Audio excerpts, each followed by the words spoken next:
And now, this week's edition of Big Face with your host, Samantha Jane Tilton.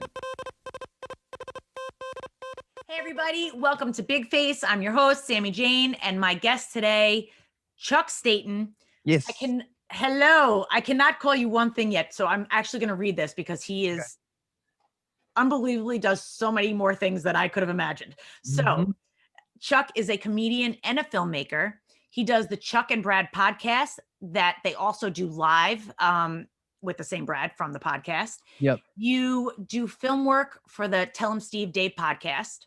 And he's also a writer for Providence Monthly, Motif Magazine, and the Bay Magazine. Yep. And is a singer and guitarist for the band Senior Discount. That's true. Did I get that all? Yes, that's it. That's everything, I think. I'm amateur painter. Put that. I'm not really an amateur painter. I was like, are you really? I was like, this is too much, man. You know, I just had to learn how to kind of film with puppets though. So I'm sort of getting into puppeteering a little bit. Really? Yeah, that's my most recent project that came out yesterday. But yeah, so for the first time, can you share what it is? Are you loud or no? Yeah. So basically, I worked for the podcast Tell 'em Steve Dave, which is two of the guys from the TV show Comic Book Men. It's Walt and Brian, and one of the guys from the show Impractical Jokers, Quinn. Right. And they have a really successful Patreon. And what their deal is basically they release a project every week. It's usually a video at the $10 tier, and that comes out as audio for the $5 tier. And the most recent thing was a Hanukkah special with one of the people involved. And what happened was, you know, since we have to do 52 new projects a year, it's a lot of responsibility to come up with these videos. And I was at a yard sale, and I saw a Czechoslovakian puppet set for $20, and they were all hand-carved puppets, and it was like a stage and all these backgrounds.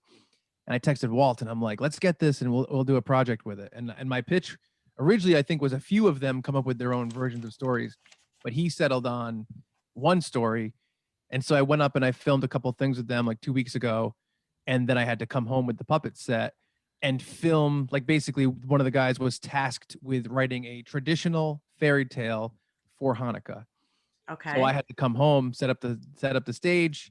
What's a traditional fairy tale for Hanukkah? That's just, we were just watching an episode of the Goldbergs, and they were tasked with writing a fun new Hanukkah song, which was impossible. No, that's pretty much the same. So basically, think of it as two different things. He had to write a traditional fairy tale, and it had to tie into Hanukkah. So for the first time, I had to film like puppets, and we set up a 3-camera setup, and I got my girlfriend Gina and my buddy Brad. And I was like, let's go. And we kind of went to the narration, and we had to film this whole thing with like, it was a lot, but that's okay. It's all done. I think it came out awesome. I'm hearing a lot of positive reviews. I want to see that. I'll send it to you. One of the things that's cool about the Tell 'em Steve Dave community is like, they have like a lot of listeners and a lot of active listeners. So every time a project comes out, the big Reddit thread will come up about it, and everyone will comment on it. On Twitter, they'll talk to you. On Patreon, they'll talk to you. So we got a ton of feedback. 100% positive. That's amazing. And it was great. But no, I'm not going to get into puppeteering. I was just joking. It's hard work, man. I cast a commercial once. No, sorry. It was a kids television show, and I was part of the casting. And the people that came in to work with the puppets and stuff, I was like, it's fascinating. They were auditioning to be the main role. And it's like, wow. Yeah, like these were like miniature marionettes. It was very strange project. Yeah. But now you have that under your belt, as well as those 9,000 other things that you do. Exactly. That's how I look at it. You're collecting skills so that you can be thrown into situations and kind of, do whatever the situation calls for. We kind of talked about that. So Chuck and I met briefly. Chuck was recently on my boyfriend John's podcast, Spectacular Show. And I was like, oh, you work in the field of entertainment? All right, you're coming on. And Chuck was awesome, even when I met him. So we're happy to have him. Yeah, I'm so happy you're here. And people are going to, you know what? Since I don't usually do video podcasts, they're going to see my secret that I sniff this the whole time. You know what this is? So one of those vapor rub things? It's an Olga's inhaler. I don't know if it's going to show it. It's an Olga's inhaler, and it helps. What's Olga's? I don't know. I used to use the vapor rub ones. This one is like stronger. Actually, Ray Harrington introduced me to this. Our buddy, our mutual friend. Yes. So Ray Harrington, if you guys remember, was on my podcast as well. I forgot what episode he was. So I'll tell you that story. What happened with Ray's episode? We were just talking Chuck and I just had so much technical difficulty, like yeah. getting this happening, but we got it. We made it. Ray Harrington, just so you know, he's hilarious. He's on my podcast all the time, the Chuck and Brad podcast. He's on. We just got an email from someone who was like, I hate Ray Harrington. Why do you have him on? He acts above everybody. He's a piece of shit. I love your podcast, and I'll be listening to every episode, going backwards and forwards, that he's not on. No joke. No exaggeration. That's what they said. And I told Ray, and I thought he was going to cry. And I was like, Ray, you can't, you got to be confident in yourself, who knows this, but it was tough. It was a tough pill for him to swallow. He has that sensitive side. He took that in. Yeah. Oh yeah. He didn't like it as he's very tall, and as tall as he is, like, that's how much of a pussy he is. It's the same percentage. We had a great conversation on my show. Get a big nod. You're like, I'm like, you're not a pussy. You're not a pussy. But he's a softie. He's got that. I am too. So I'm we're in a club together. Yeah. Dude, I know. That's what him and I, he's like, this felt like a therapy session because we were just kind of diving in. Yeah. I know. Dude, that's a interesting takeaway of Ray Harrington that somebody had. I know. I don't know if I need to get my teeth fixed. Holy shit. I always wonder. I had braces when I was a kid. Yeah. Like, actually, my bottom teeth are like perfectly straight, but man, I have that gap. I don't know what to do. Jesus. I love that. I never tell anybody this, but I always had a huge space. I had braces. If I didn't have a permanent, like, little wire across my first 4 teeth, I would have had a space again. They had to do that because even though I wore my retainer, if I missed it for a day, no matter how long, I got the space. It's crazy because, like, I that's the thing is I didn't wear the retainer. I should have worn the retainer. It's crazy because my teeth are really good. I've never had a cavity, and on my podcast, shut up. I never had a cavity in my life. I told this story in the podcast. My dentist said I was the best patient in his practice. I had the best teeth in the whole practice. How about that? Recently, as an adult. No. Yeah, but I got a lot of crazy kooky shapes in that top jaw. Oh my god. Really? I See, guess your teeth look nice. I don't think so. I don't know. I have the gap. I don't like the gap. I used to think it was all right, but now I feel like I'm getting to Chris Rock territory. I don't know. I don't like it. You know what's crazy though? We wore braces when we were kids. Like, nowadays, there's Invisalign. You were like, my friend is doing that, and she has nice teeth, but yeah, she never wore her retainer. You wear that Invisalign thing, and you're golden.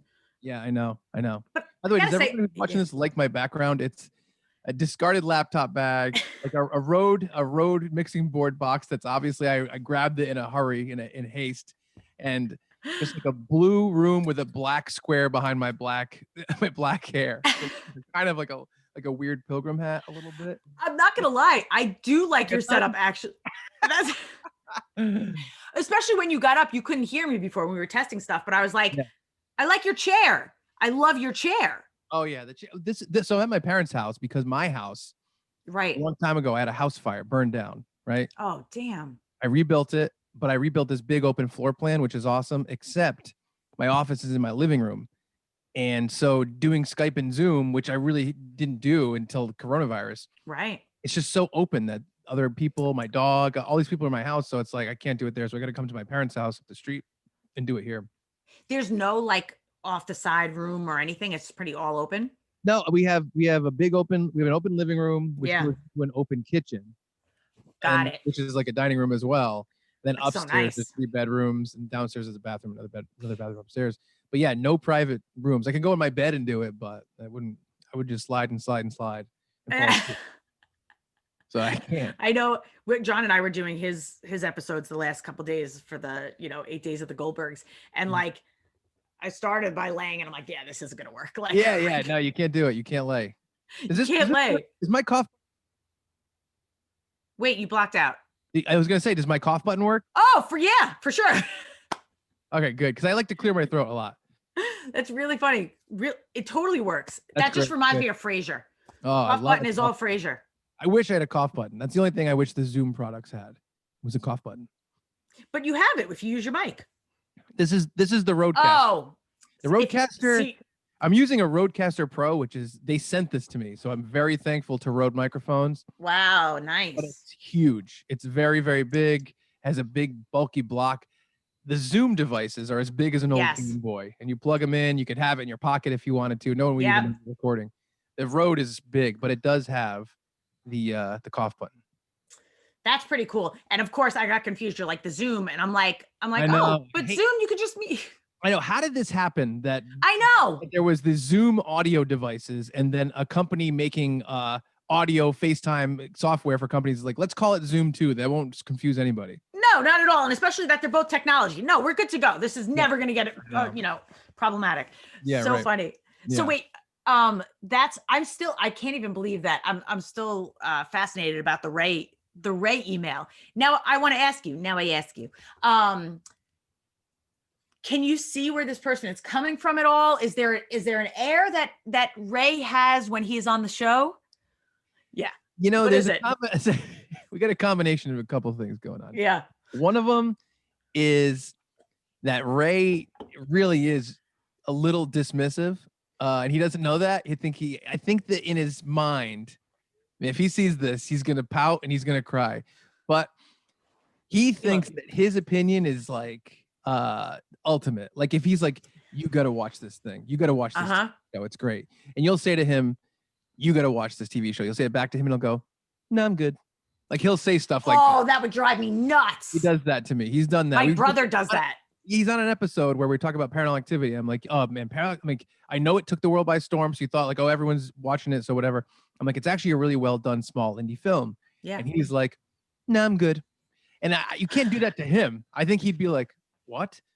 So I think that there is that level of automatic. He thinks he's here, people is here in terms of opinions of like stuff. Yeah. Secondly, this is where I take some blame.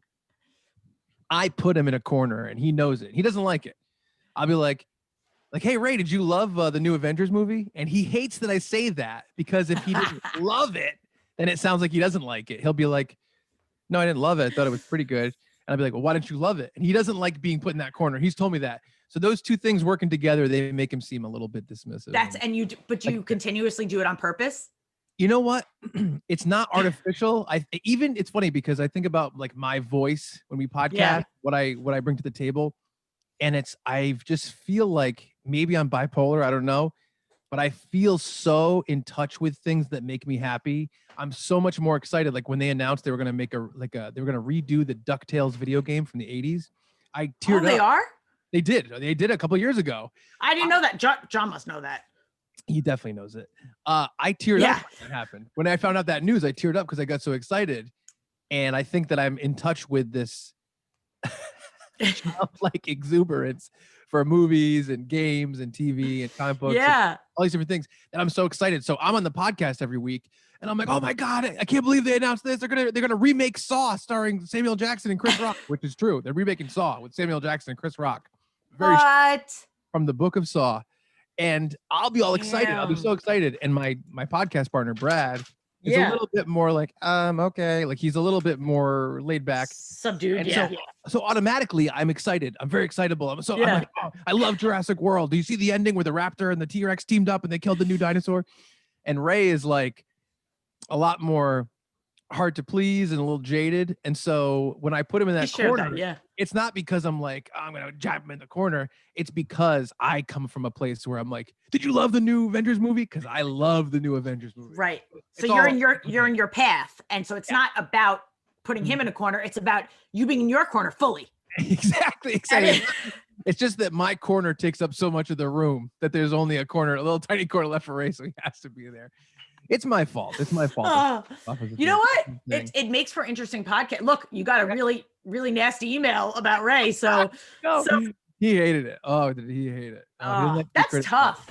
Yeah. Because I don't know if you're like this, but as a creative or as a performer, always like, I swear to God, I just interviewed somebody recently and it was so much. And this is a constant conversation. Like, did I say too much?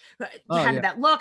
And so especially when we're so in our heads, that's got to be like, oh shit, you know? Yeah, it's tough. It's tough because coming into Tell 'em Steve Dave, the podcast started in like 2010, I think.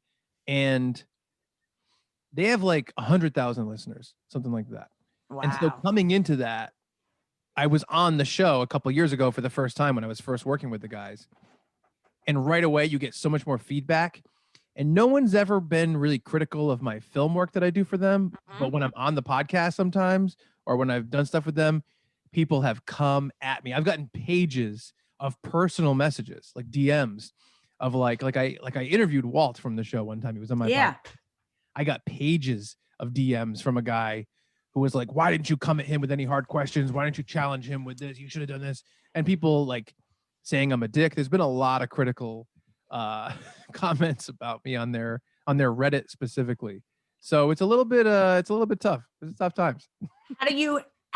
Does it affect you the way it did Ray? Like, does it affect you? Oh my God. 10 times is bad. I don't like it. I don't like it. It's weird because like if someone listened to a podcast we did. Yeah.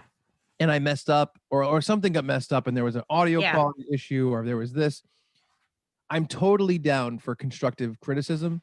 Or even on the Patreon, we do all these video projects. If they're like, well, I'd love to see more of this, or I wish there was less of this, or whatever, that kind of stuff that actually can lead to a change or seems constructive. But when they're like, I don't like this guy, like someone someone was talking about me on the Reddit that I saw recently, and someone else was like, I don't like that guy. He doesn't stay in his lane. And that means like I should be doing one thing, I guess, and not doing things or something. Like I should just be doing video. And I shouldn't do other things. And he was like, I've seen his social media and he promotes a lot of his own projects all the time.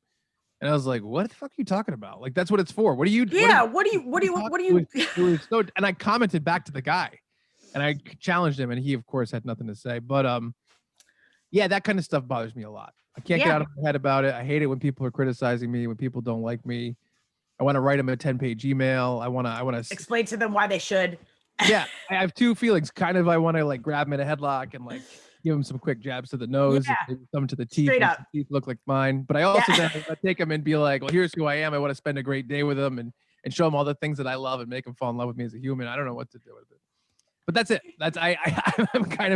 I'm so torn that I do nothing, and I get like defensive if somebody like says something or whatever. It's mostly I do it to myself, but I'm like kind of in like, or even out loud to like John, I'll be like, well, fuck them. And I'll be like so angry about it. And then also I'm just like, I want to be like, but you don't know why I'm like that. It's because of this, but I try really hard. I've done a lot of self-reflection. It's probably similar. That's probably very similar, actually. Both of those things. Yeah, I hear you. I'm with you. Man, it's a hard thing. And you know what? People out there, if you're not in a performer or if you don't consider yourself a creative, gotta cut people some slack. It's so hard to put yourself out there, I think. I really do. Yeah, I was listening to, I don't know if you saw it. It's actually really cool. Netflix just put up a video on YouTube for free yesterday, and it's David Spade and Jerry Seinfeld just having a conversation. And it's on Netflix? It's on YouTube. Netflix filmed it and produced it, and they put it up on YouTube for free. Really? So just search, David Spade, Jerry Seinfeld, and it's just them having a talk about comedy, which is really interesting because those two people come from really different places, David Spade, we all think of starting at like, the mid 90s SNL stuff into the Adam Sandler world. And just as Seinfeld, you think of it as Seinfeld. Right. But they have this big conversation about comedy. And Jerry said, everyone who gets up on stage, I love.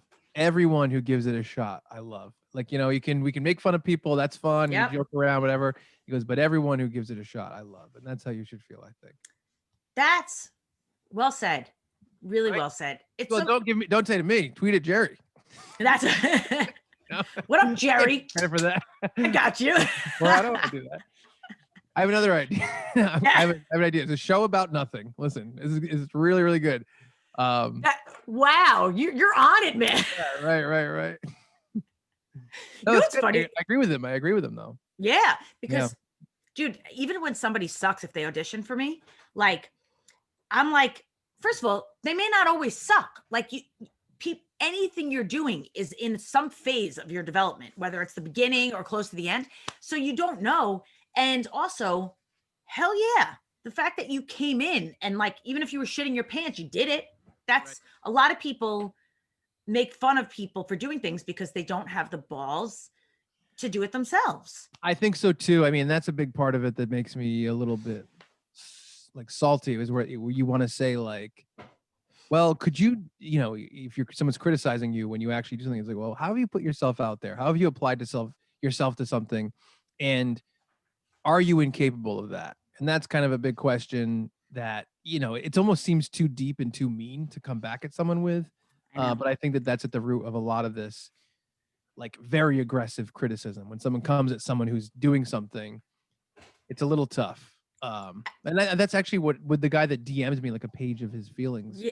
I kind of came at him and I was like, you know, I'm choosing to do things this way that I'm doing them. Why would I listen to you? What are you doing? And I was open to a real answer, because you know, if he's right, then he's right. His, you know, and to be specific, he was kind of like, you're never going to get anywhere doing interviews with people that aren't confrontational. And I said, I think that's most of what interviews are. I don't think most of them are confrontational. I go, do you know a long form podcast where they have a guest on and they confront them about anything? I can think of one, and the most famous interview shows are not like that. And yeah. Anyway, for the audience who doesn't know who I am, I don't really do an interview podcast. My podcast is more like, it's called the Chuck and Brad Podcast, and we tackle movies, comedy, TV, comic books, video games, just the world, and also the stories that we kind of bring to the table from taking part in that world. Like whether it's me filming with Tell 'em Steve Dave, or playing shows with my band, or writing, or whatever. It's almost like the idea of media from the viewpoint of people that are kind of like ground level, like scraping it out and doing that kind of stuff. And it's about our relationship and stuff like that. But sometimes we do interviews once in a while. All the Tell 'em Steve Dave guys. It was almost like we did that because coronavirus is tough, and it's like it's paused so much of our live performance and our experiences. So I was like, oh, let me do a series with the Tell 'em Steve Dave guys, and we did 6 interviews with them, all the guys, to kind of get the whole history of the show. But that's not, our show isn't typically an interview show. It's, you know, you seem like based on that you work with all these different things and different people, you seem like a very collaborative kind of creative person. Yeah, it's very fun. Definitely. I love that. Not a lot of people, not every person does. A lot of people have their ideas. That's that. And they, like John and I actually just talked about this. When the hell? Oh, on his, so I just interviewed John for my podcast. Dude, that guy got the most views of any episode I've ever, he's mooning me right now. And you know what? I'm like, good for you, man. But like, we were talking about how lucky people are at whatever stage they find, like, they're collaborative people. It's kind of like we were saying, it's kind of like finding a soulmate.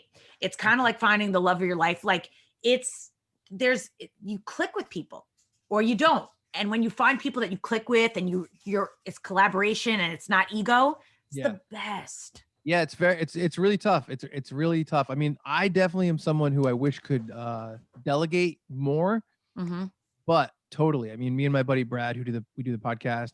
We also do live comedy shows together, where we do it like, you know, in a place where you traditionally see stand-up comedy. But we do like nights where we're on stage together the whole time, kind of doing bits, a little bit of improvisational humor together, stuff like that.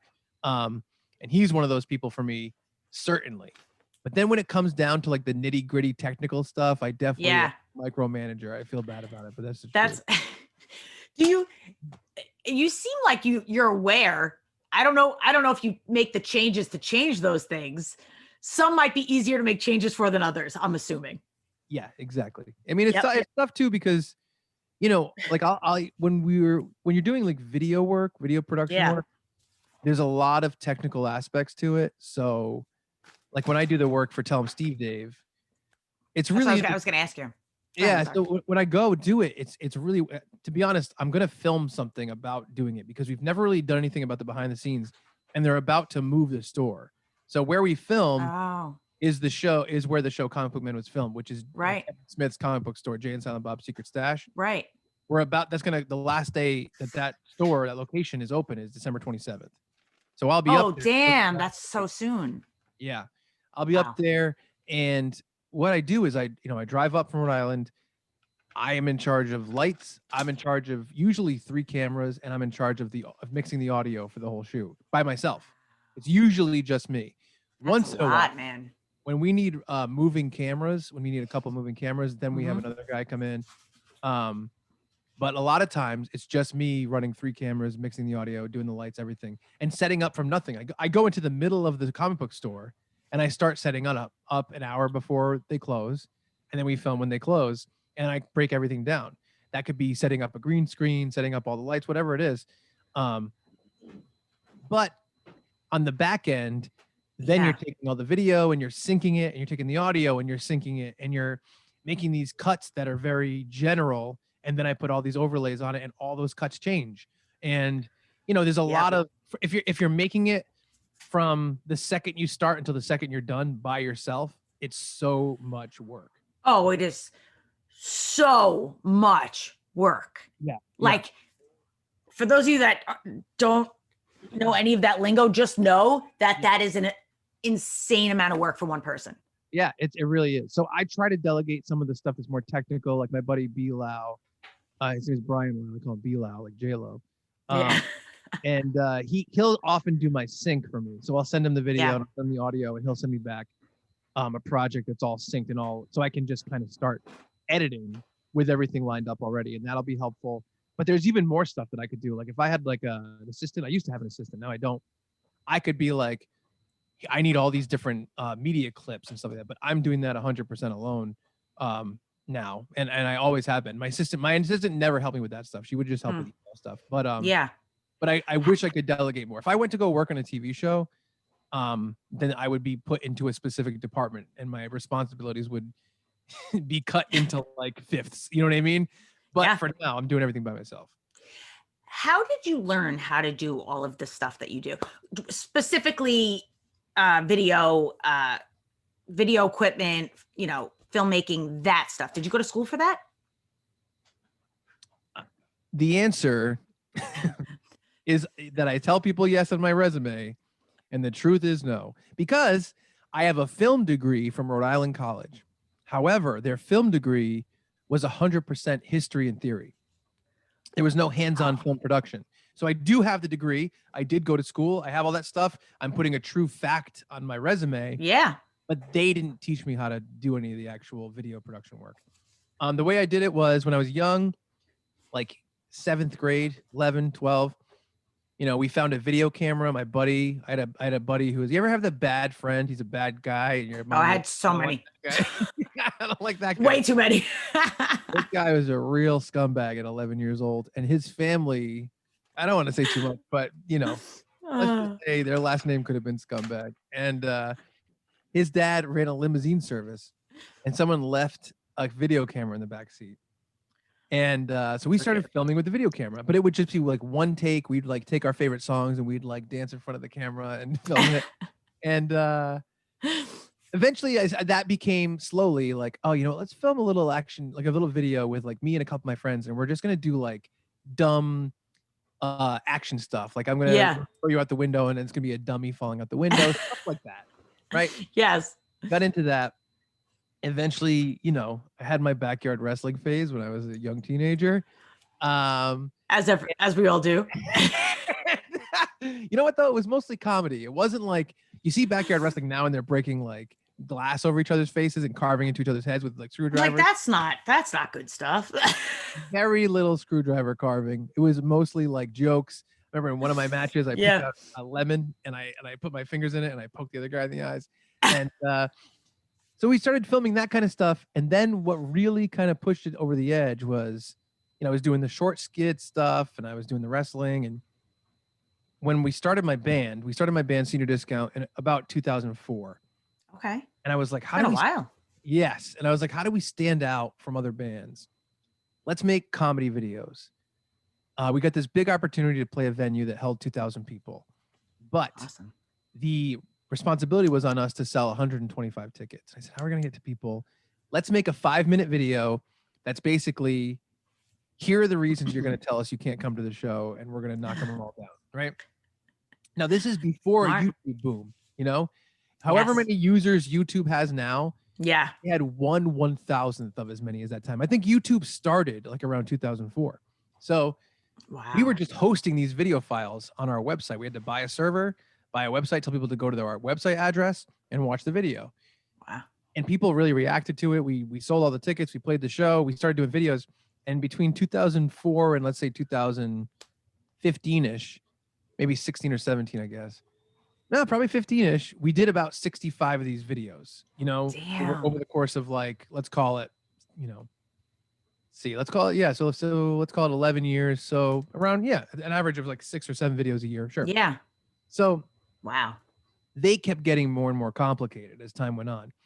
We would do comedy sketches, but we'd also do pranks and stuff like that. Like for one Halloween, we went around to local pumpkin patches. I'm not proud of this. And we stole like 350 pumpkins and we filled our guitarist's room with pumpkins so that when he came home, his whole room was filled with pumpkins. And that's our funny joke.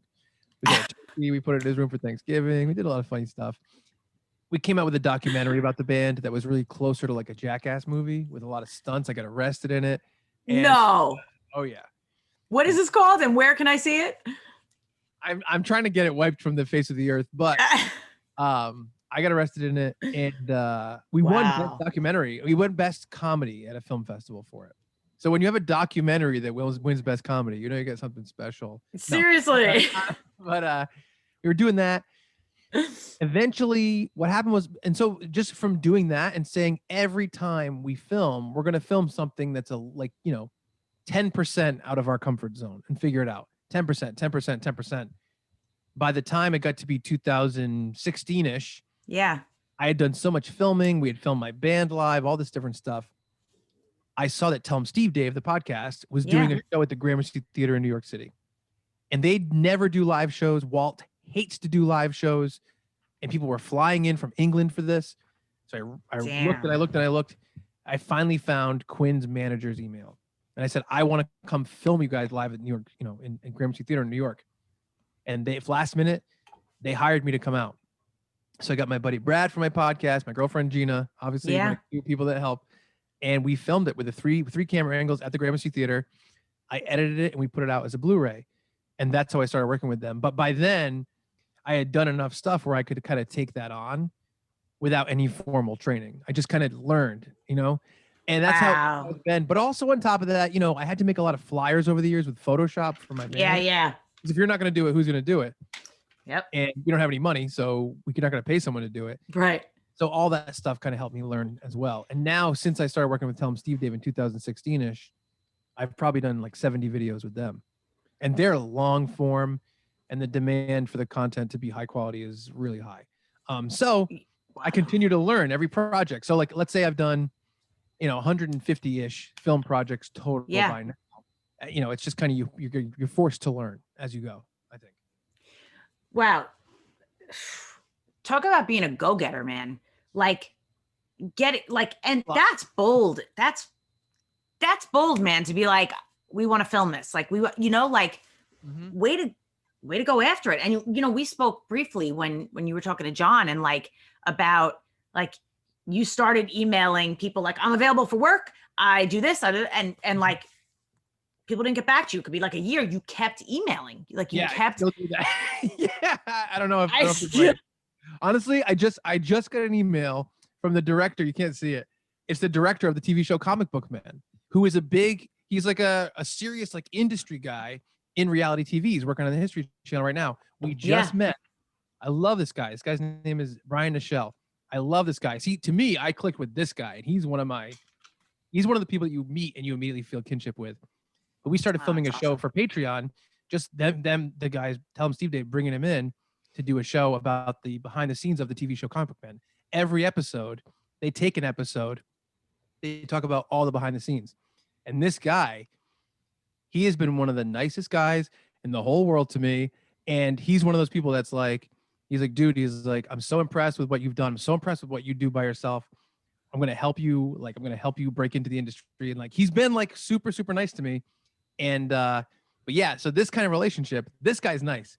A lot of people out there totally get it. They don't know if they can trust you. They don't know, but yeah, I'll email you until the day you die. If we shake hands once, you're getting an email from me every month for the rest of your life saying like, hey man, we should work together. We should do something just to be nice.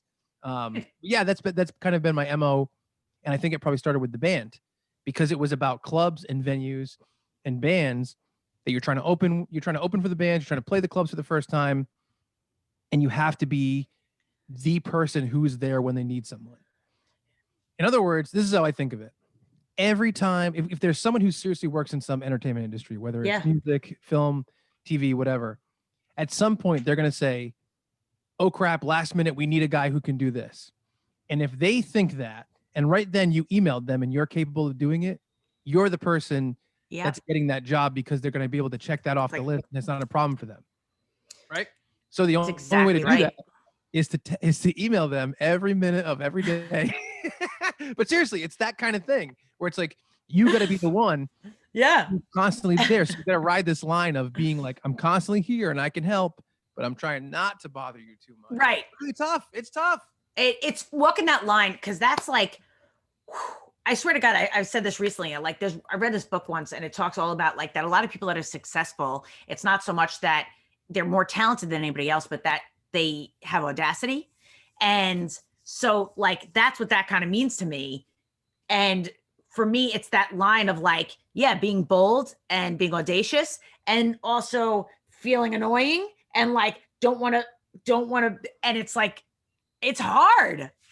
Dude, I 100% agree with you. It's very, very difficult. It's so hard really to say, I'm going to be this person. I'll give you a great example. Yeah.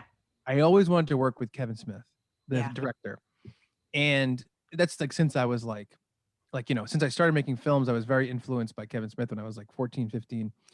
And now I've worked with these Tell 'em Steve Dave guys who are, I'm working in his comic book store all the time. Yeah. I know the guys that grew up with him and they're his friends, and I'm sure he sees my stuff.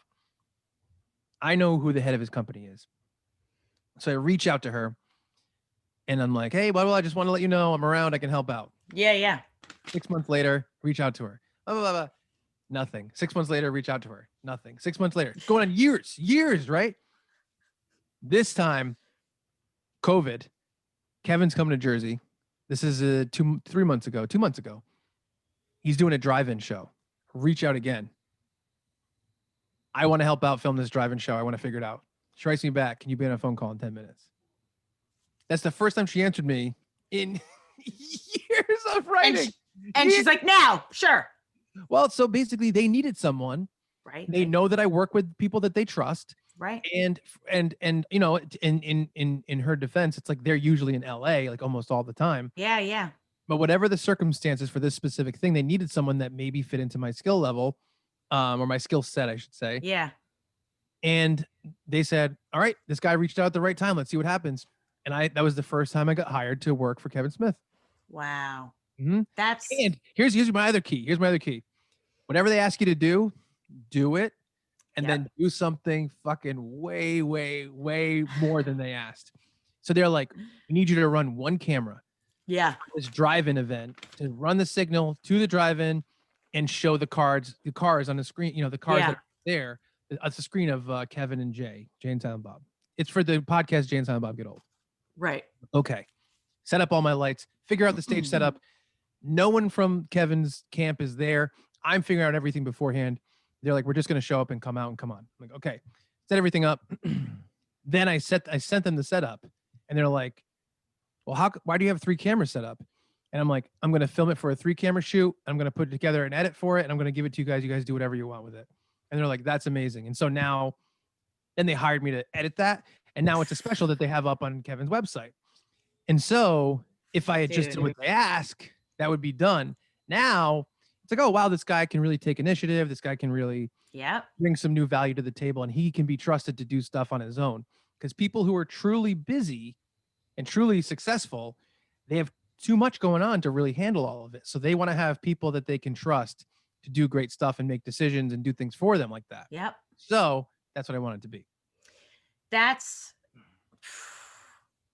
well done, man. I'm like, and look what you're doing now. And now you're working with the people that you dreamed of working. Like wow. Fun. Yeah, it's tough because I'm sure that there's got to be a couple people throughout the years that are hovering around being like, that guy's so fucking annoying. That guy talks to me all the time. Never answered him. I don't want to talk to him. Why doesn't he take the hint? This is why. And this is why. But that's the thing is that like, I think I have to get more okay with being persistent and not because I know this, even like if I'm teaching classes or I do like a forum for casting directors and stuff, Yeah. I get all the students that were there, all the people that were there email. And it is very difficult to get back to everyone, especially when things are crazy. And it's not that I don't care. I really do try and get back to every single person because I appreciate them reaching out, but it's difficult. So people that are working in like high stakes film and television, they don't even have a second. And it's not about you when they don't get back to you. It's not. I know. I think a lot of times it's not. That's what I try to think of. I hope. But you got, and the thing is, it's all these people like us. We're not annoying. There's so many people throwing stuff at them. A lot of times they don't know who they can trust and who they can't. You don't know. When I first reached out to film with Tell 'em Steve Dave, yeah, first person I got to was Walt, and he basically like blew me off. He was like, "Oh, that's very kind of you to offer," and that's it. And that makes sense because he doesn't know who I am. He doesn't know if I'm going to show up, if my work quality is going to be good. How is he going to know that? And so you kind of got to chip away and do your best to get through to people, which is tough. It's real tough. And I think that's why your work should speak for itself. And also referrals speak for themselves. Like somebody sees you do good work. If you people always say like, how did you start doing this? How did you? And I tried to do my best. And then people saw that. And then they passed me along to somebody else. Like, she's good. She cares, blah, blah, blah. And if people know that about you, they see your work and they can vouch for you. That's everything. Yeah, I agree. I really think it is. Yeah, it's funny because if I had a real like methodology of thinking about, it's weird, but I think that you should basically say, if you want to be a filmmaker, I think you should just start doing whatever you can and get better and better and better and better. And all you have to show is your best thing, whatever. Eventually, you're going to get to this next little level where someone independent hires you to do something or whatever. You do that.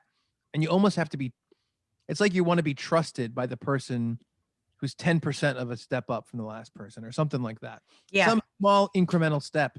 And you keep doing that and keep kind of moving forward on your own as much as you possibly can in terms of like creating stuff. Yeah. And then hopefully getting to this next little step and then using that to do that to the next step. But it's tough. It's really tough because a lot of times that next step doesn't come for a long time. I know. You feel like, can I keep doing this? It's very, very hard. It's very, very hard. It's funny because while you were talking, like I just write down a couple of things that come to mind when we're talking. And one of the things I wrote down was longevity for you. And I think that there's something to be said about everything you just shared. It speaks to me that you foster your relationships and that leads and your work, and it leads to longevity in your work and in these relationships. You're still working. You're still in the same band that you started. You say 2004? Yeah. Yes. And I it's yes. Sorry, go ahead. No, please go ahead. No, I was just gonna say it's yes, I am. I'm very dedicated to like the thing that I'm in. I know exactly. Yeah. Same podcast. Yeah. Since we're coming up on episode 498 next week of the podcast. That is amazing. We started in 2009. How about that for up? Was there even a podcast before that? I don't know. Who knows? Yeah. God damn. Wow. Congrats, man. Anybody that does any of this, and if you don't, it's a lot of work. One of the things he just mentions is a lot of work. All of the things that you're talking about, Chuck, is a lot of work. And you have a relationship and it's a lot. Mm-hmm. That's a lot. You sound like a hard worker. I don't know how emotional you are as a person. I'm very emotional. Too emotional. Are you? A lot at dog stuff? Yeah. Ever since I got a puppy, it's like I can't watch the dog thing. I saw a video. There was like, it's this company that puts out videos on social media. 100% of them end happy. But man, I can't take the first 30 seconds. It's like, oh, I can't. This dog lives under a hotel in Norway in the snow. Nope. That has footage. I'm like, I'm done. I'm done. You don't understand. John has compassion for me, but he also laughs at me because I will, no exaggeration, I will drive my car, and this has happened so many times. It's like not okay. I'll be driving my car and I'll see like birds flying, under the underpass or over the overpass, whatever. And they're fine. But I have the thought that, oh no, we invaded their sky and now one of them is going to hit a windshield, and I start to cry by myself in the car. I mean, it's like the thought of an animal getting hurt. I can't even, I'll say to John, I swear to God, he'll just like a hypothetical come up and I'm like, distract me, something else, something else, something. I can't. It's a little crazy because you say when an animal gets hurt, no animals were hurt. You just made up a thing. I know. And like, it exist. It doesn't exist. But my emotions went there so hard. And then for the rest of the day, I'm like, distract me. Like, that can't, I have to like convince myself that it's not possible that it could happen. Because I know a bird is going to get hurt sometime, someday. And that hurts too much for me to think about. There's a French Disney World commercial with a CGI duck. And it's a little duckling. And it finds like a page of like a Donald Duck comic book. And it loves the page. And it does all the same poses that Donald Duck does. And then it rains. And the comic book gets like swept away in the water and the duck is sad. And then it meets Donald Duck as like a mascot and sees Disney World and it's happy.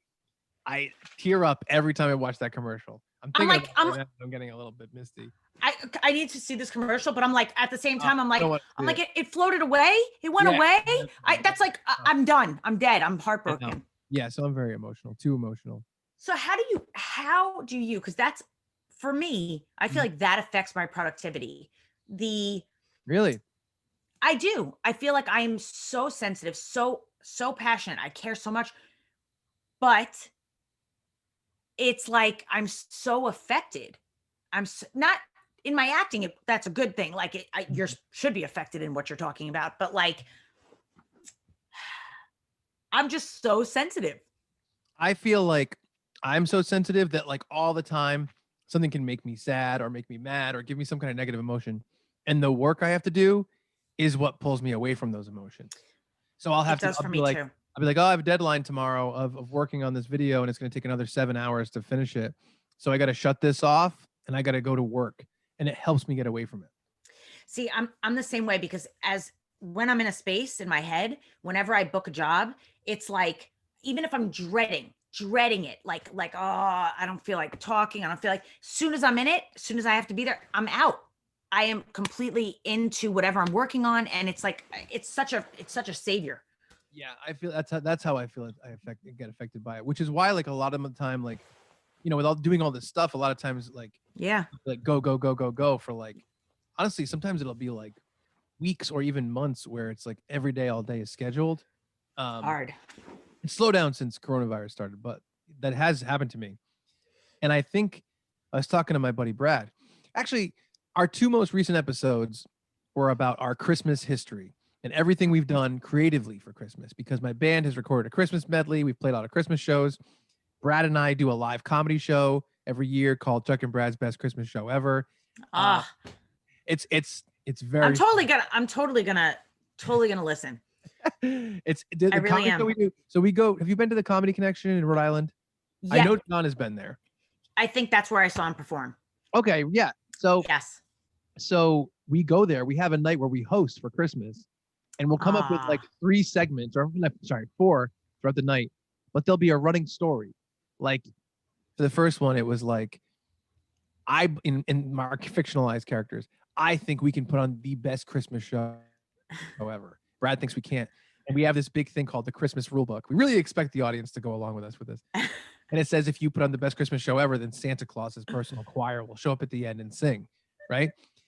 So there's the 4 bits we have during the show, which are different comedy segments and stuff. But running throughout those bits are, you know, there's the storyline of me saying we can put on the best Christmas show ever. At the end of the show, of course, the choir did show up, and we did in fact put on the best Christmas show ever. But that's awesome. The whole thing is like kind of like an old school comedy thing. Like it's almost like a 2-minute thing. And we'll throw to stand-ups. We'll go backstage for, you know, whatever, 7 minutes, 10 minutes, 15, and then we'll come back out and do another bit. But we've done that stuff for like many years. We have a lot of Christmas podcasts. We do a lot of big creative gifts for people, stuff like that. So our last 2 episodes were about all of our creative history with clips from old shows and clips from live shows and stuff like that.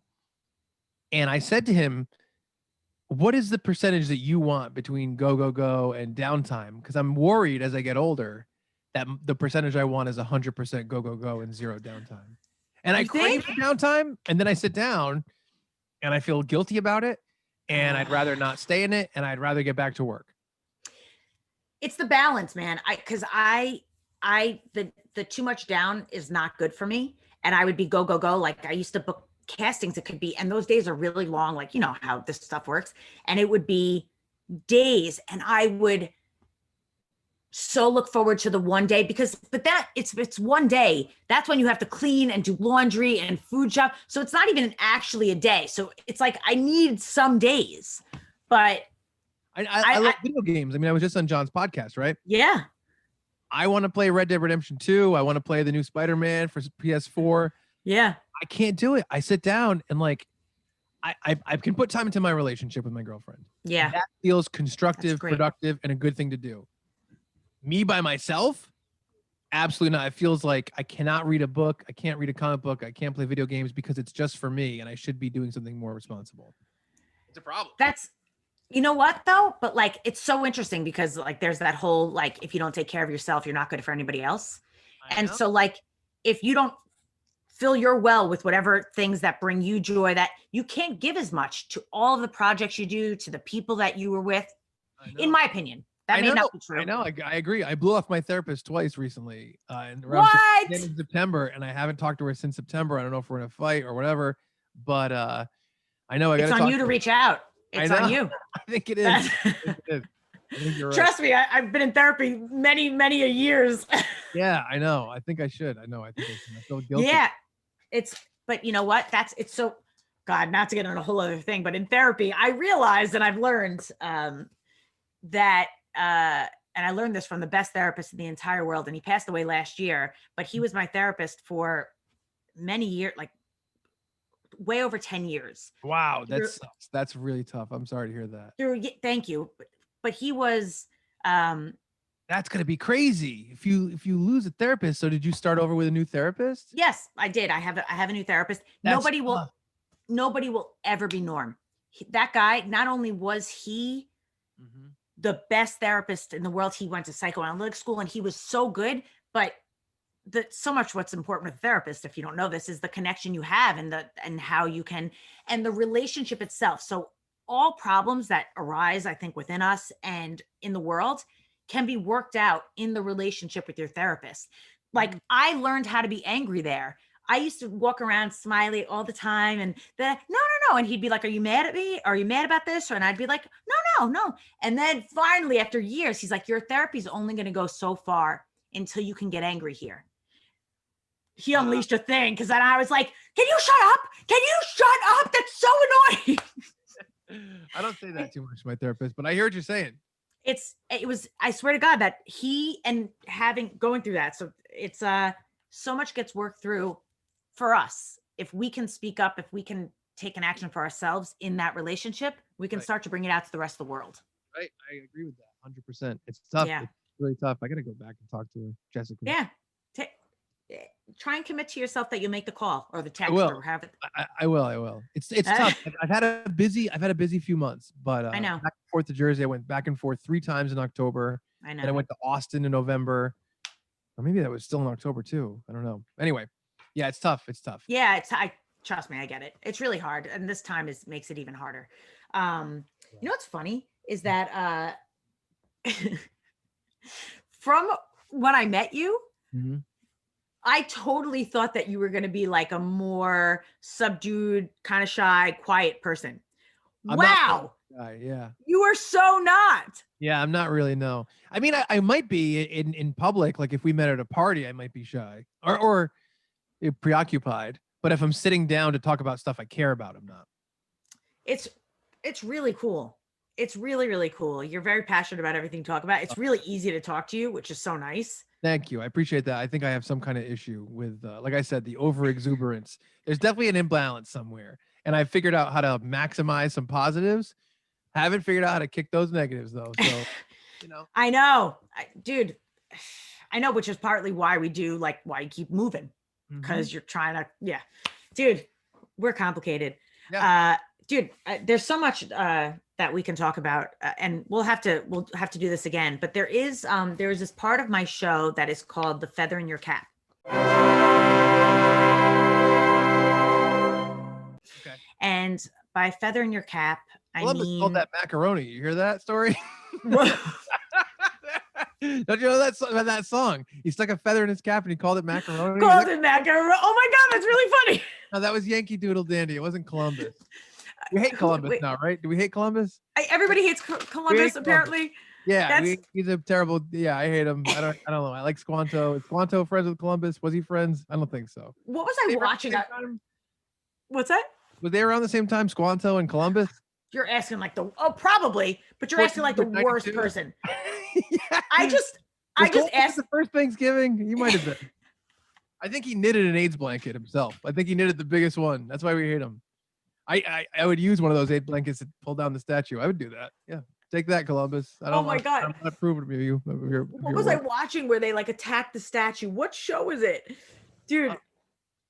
Oh my God. Every statue I see, I don't even do any research. I don't care if it came 2 days ago. I'm taking it down. I don't like statues anymore. Screw the statues. Yeah.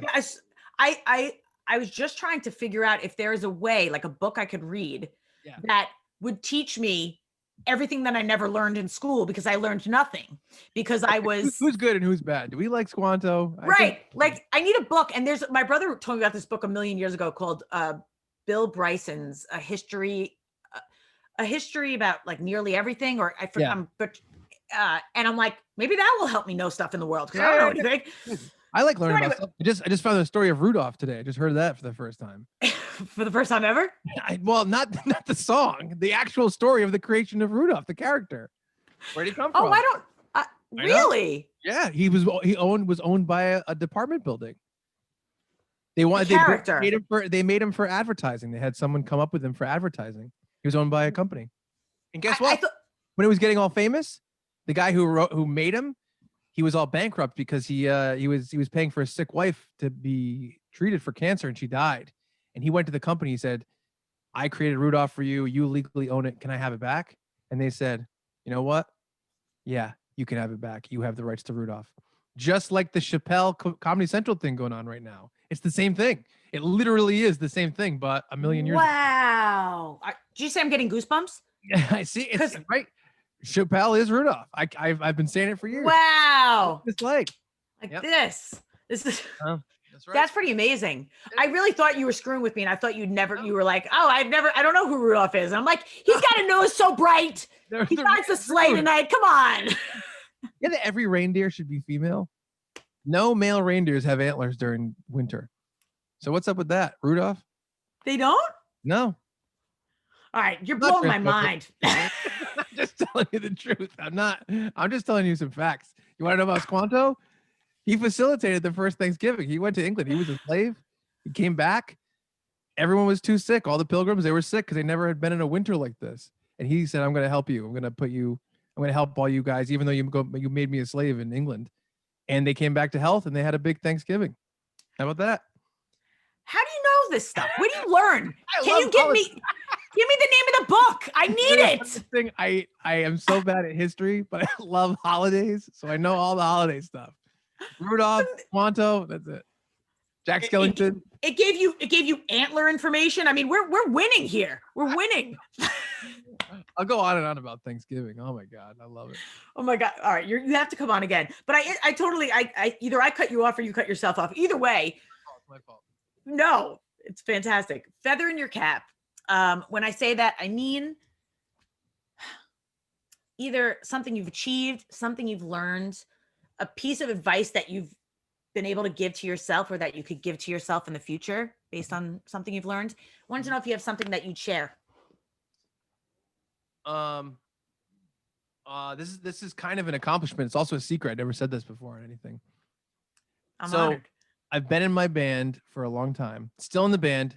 But as years went on, from like 2004 to 2000, I don't know, 14, 15-ish, I realized it kept happening that no one was taking it as seriously as I was. Mm-hmm. And I slowly realized that not everyone I did work with, video work, music work, whatever, really believed that they could actually have a career being creative.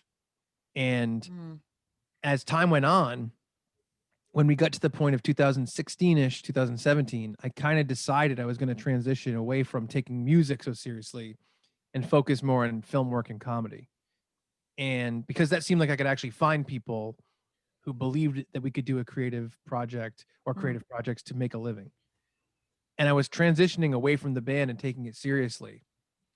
And I wanted to put out an album that was kind of like what I figured would be our last serious album of all my favorite stuff we ever did. Yeah. And I was reaching out to different labels. We never were signed or anything, reaching out to different labels.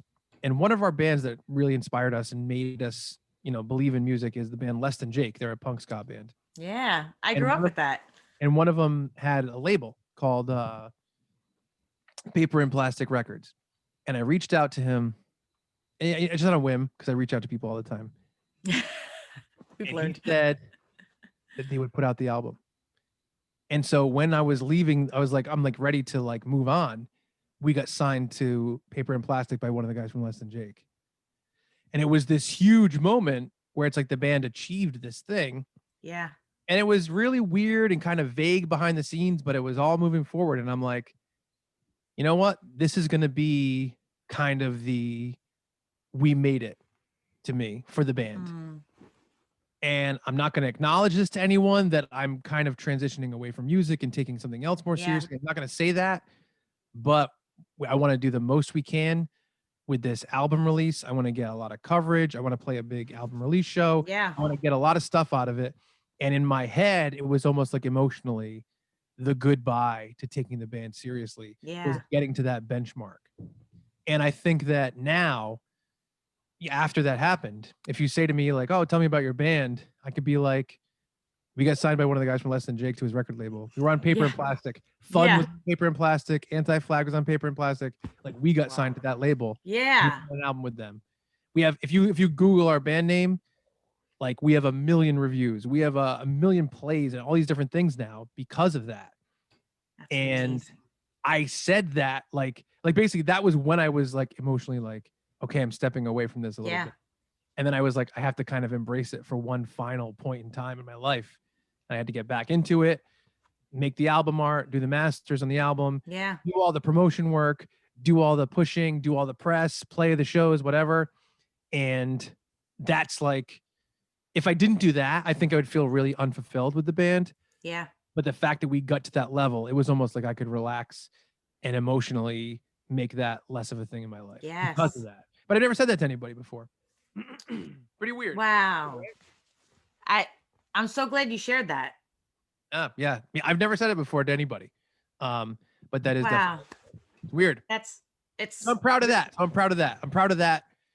I don't know. Let's call it, I think we came out with the album 2018. So let's call that about 14 years of work led to that. And I'm proud of that. Dude, that's really awesome. That's really significant and awesome. It's tough. Thank you. Music stuff is tough. And it was really important to me that we got to that point. And I feel like if we didn't, I would feel so differently about the time I spent, which is really weird, really strange. I don't know. It's like, they say life goes full circle. It kind of feels like if you wouldn't, for you, maybe that was like the full circle of that. Like it completed itself and then it could live on or not live on. But like, then it was, I don't know. I can't explain it for you, but that's it. Yeah. No, I hear you. It's a really beautiful feeling. Yeah. That's awesome. I'm happy with that. And I feel like I could, like, even if like, I don't know, even if my legs fall off tomorrow, my arms fall off and I can't play music at all anymore, who knows? You never know. I could be like, well, we got signed to Paper and Plastic. And that's then people will be like, oh, you're in a serious band. Cool. And that's all. I need people to want to feel that way when I tell them about it. That's it. I completely get it. There's something to me, I was thinking about this, talking about longevity with you and like how you build your relationships and you speak about people and your experiences with them. For me, if I don't like leave a mark that like they were signed with blah, blah, blah, or, she was in this film, it's almost like a person didn't exist. Yeah. It's tough. I have a hard time with that. Like that maybe without, tough. yeah. Yeah, maybe it's part of it. It's almost like a way that I can encapsulate the experience in a way. It's like, we did this, this, and this, and this, and we got signed to this record label of a band that inspired us to be a band. Yeah. And that's kind of like like a benchmark that it's like, holy shit, finally we got to this point. Yeah. We can rest. You know what I mean? That kind of thing. Yeah, that's really awesome, man. Yeah, thank you. Dude, I'm really happy for you and all you're doing and your success. And yeah, I can't wait to get to meet you and see you do your stuff live. Yeah, definitely. But this was really awesome having you here. Yes, and I'm happy to do it anytime. I love doing this stuff. It's really, you're totally going to come back on. And tell everybody where they can keep up with you. I'll have it, guys. I'll have it all posted with the podcast so you can see it, but just go ahead and tell them all of your good stuff. So my podcast is the Chuck and Brad podcast. You can find us on any podcast app. It's chuckandbradpodcast.com for our, just our main website. I'm at Discount Chuck on Instagram and Twitter. We're the Chuck and Brad podcast on Facebook. Patreon.com/TESD for the Tell 'em Steve Dave Patreon. I think that's it. That's pretty good. And you can look for senior discount on any of your your music apps. And I'll say this, the Christmas medley is awesome and it's great to listen to around Christmas. So if you want to listen to that, check out the Christmas medley by Senior Discount. It's really fun. We do like 8 songs. It's great. I'm like the Christmas medley. I literally I'm gonna blast that like tomorrow morning. You're gonna be surprised at how varied it is. It's really, really fun. I'm excited. It might be our recording that I'm most proud of. It was really, really fun. That's freaking awesome, man. That's what more can you ask for? That's fucking awesome. Excuse me. That's effing awesome. I try not to curse, but it happens. So awesome. You're allowed. Man, you're awesome. Thank you so much for being here. Thank you very much for having me. I love it. Guys, thank you so much for tuning in, for listening, for having fun with us. And yeah, like, rate, subscribe, all that good stuff that keeps us connected, keeps this thing going. And check out all of Chuck's sites and all of his good stuff. I definitely will be. And we'll see Chuck again for sure. Thank you so much, man. Thank you.